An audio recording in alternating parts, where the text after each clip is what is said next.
Si Idol madla, nakakahanga, may mga hawak, gandang linyada. Ika'y inspirasyon kung bakit hanggang ngayon ako'y palaging kumakarera. Yun mga kalapatids, day 2 na tayo para dun sa alaga natin na bago na si pangalan nito, si Tikling. So eto, naghalo na ako ng chick booster mga kalapatids. Napansin ko, medyo hindi pa tunaw yung kahapon. So, konti lang bibigyan natin sa kanya ng laman, halos puro tubig. So, binabad ko lang yan. Ito yung laman niya, no? Yan. Chick booster lang. Ayan, no? Lagyan nyo lang ng tubig yan, malulusaw na. Mas maganda yan kaysa sa ganito, yung Integra. Kasi yung Integra, medyo matagal malusaw. Ayan, no? No? Kaya, ako, ito yung ginagamit ko. Ngayon, kukuha tayo niyan, lalagyan natin sa syringe, no? Maglalagay muna tayo, ha? Ito, nakakuha na tayo mga kalapatids, konti lang, ayan, no? Halos puro lamang dito yung tubig. Kasi pag pinakadami ko yung laman, baka lalo siyang di matunawan. Tapos bibigyan din natin siya ng ano, wakamoto. So, minsanan lang. Mamaya hapon, titingnan ko kung pwede pa siyang pakainin. So, ito siya, oh. Ito na yung day 2 niya mga kalapatids. Day 2, netong si Netoy mga kalapatids, yung ibon natin. Medyo hindi maganda yung pups niya. Siyempre dahil sinusubuan nga natin. Pero tingin ko gaganda rin naman. Yan, subukan na natin siya. Yan, oh.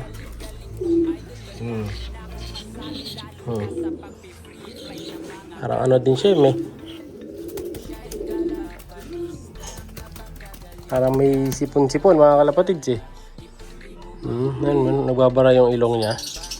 Pero gagamutin na lang natin ito sa susunod na araw, no? Madali lang naman tanggalin sipon nito. Kung sipon lang, subuhan ko na lang din siya ng gamot, no?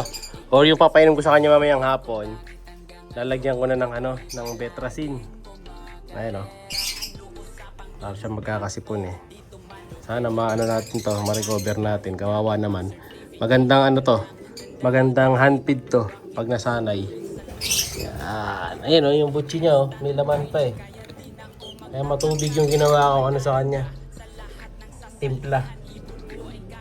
Yung bagwis niya. Ganda pa naman ang kulay na yun. Mayang-maya talaga ang kulay yun. Medyo malat, eh. Tingin ko may sipon to. No, bigyan ko na yata. So tama, bigyan ko na. Gamutin ko na mga kalapatids. Kuha na tayo ng ano, Pure Gold. Ito ano ba to? Iba to, clear to. Kuha muna tayo ng Pure Gold doon sa loob. Ang piraso lang. So ano lang, bibigyan natin siya once a day.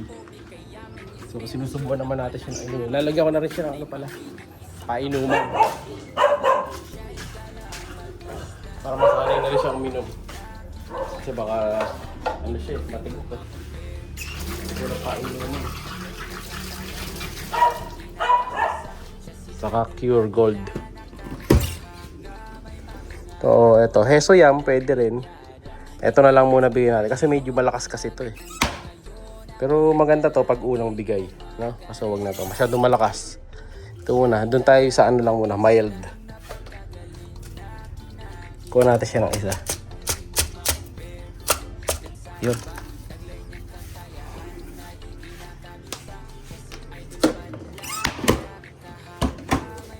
Yan. So kapag ka, ano, ito, yung original na ano ngayon mga kalapatids. Pure Gold din, may nakalagay, try M. Yan. Hindi sponsored to pero ito talagang gamit ko. Pam.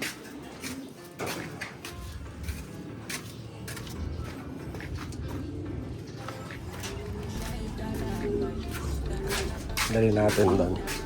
Saan na kaya siya? Ayun, nandun naghihintay pa rin. Medyo makalat pa mga kalapatids, si Pao naglilinis. Isa na kayo. Lagyan natin yung inuminan niya dito. Para pag nauhaw siya, makikita naman niya yan. Ngayon, bigyan na natin siya. Ang bira, nagtago na. Hi! Inom ka muna, tol, ng gamot. O syempre, ito. Subo na natin sa kanya.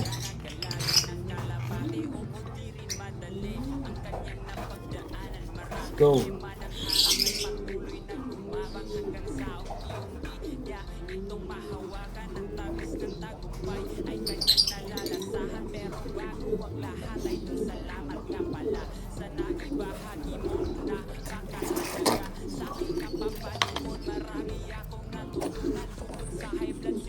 Yan, subukan na siya. Kailangan, ano lang eh. Mabilisan lang, hindi pwedeng mabagal kasi lalo siya lang nasasaktan. Pag ganyan, ayan lang nating ma-absorb niya mga kalapatids. Nice ka lang. Pag na-absorb na niya ng maigi yung tubig, okay na yan. Mahalaga dito maraming tubig. Di sila mahirapan sa panunaw. Di pa natin siya pwede bigyan ng ideal kasi binigyan ko siya ng ng gamot eh. Mamayang hapon na yung ideal.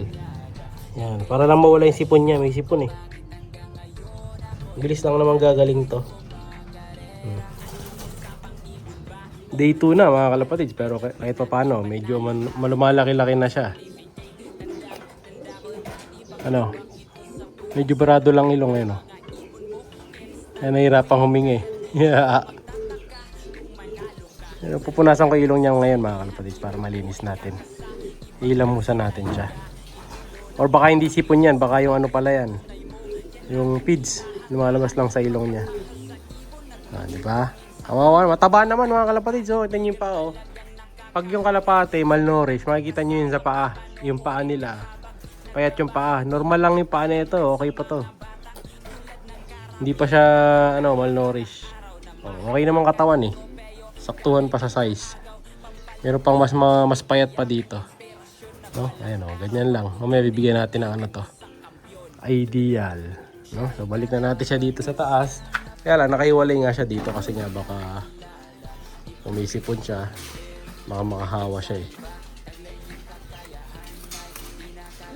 Ayan na siya Diyan ka muna boy abot mo naman yung tubig may tubigan na dito sa gidli pag nauuhaw siya. So yung mga kaedad niyan nandito. Ito yung mga kaedaran natin yan eh. Sabi yung kaedaran yan. Ito yung mga kaedaran niya mga kalapatids.